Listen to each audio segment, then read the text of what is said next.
shibisha moyo wangu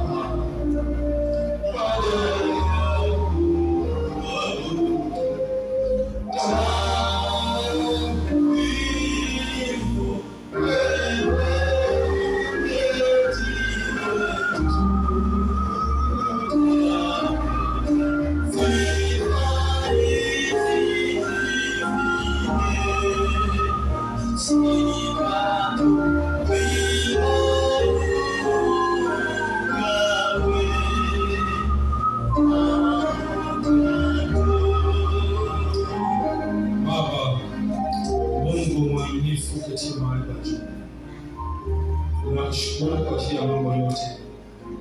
Tunakushukuru Mungu mwaminifu. Watoto hawa ni wa kwako wewe mwenyewe. Naomba Bwana wakujue wewe, wakupende wewe, wakuishie wewe. Roho Mtakatifu, naomba endelea kuwa nao, endelea kuzungumza nao, endelea kuwa ndani ya mioyo yao, endelea kuwa ndani ya mioyo yao, endelea kuwa na moyo wao, endelea kuwa ndani ya mioyo yao, endelea zungumza nao, ongea nao, zungumza nao, ongea nao, wakumbushe wakati wa kuomba, wakumbushe wakati wa kusoma neno, wakumbushe katika habari za utakatifu, wakaishi maisha matakatifu, wakumbushe, zungumza nao katika mambo ya kawaida, zungumza nao katika mambo mbalimbali, ukae rafiki kwao, hata na wale wanaosikiliza, wasikiliza leo na wasikiliza kesho, watakosa leo na wasikiliza kesho. Baba, wewe ni Mungu usio na mipaka, ninakutana nao pia kwa ajili ya watukufu wa jina lako.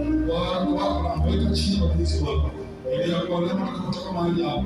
Baba Mungu mwaminifu, usiwaachie, endelea kuwa nao Bwana, miombe yao Baba ikuelekee wewe, maana hao ni mali yako, si mali ya shetani tena.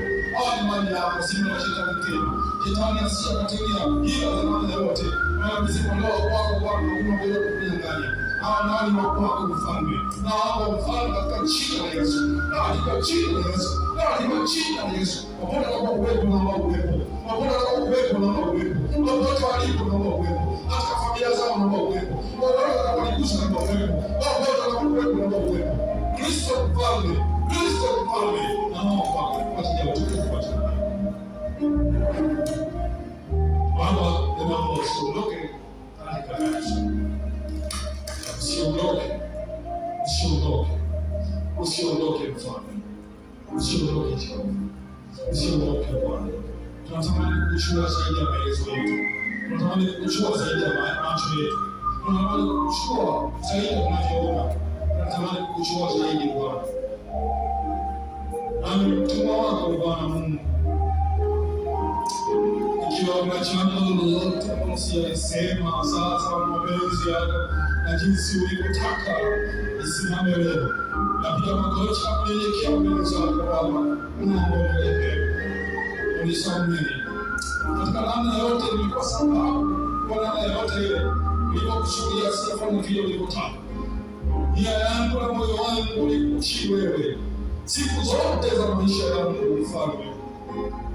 Nanyenyekea mbele zako, ninashuka mbele zako. Asante Mungu mwaminifu, katika jina la Yesu Kristo naomba na kushukuru, na watu wote kumpigie makofi.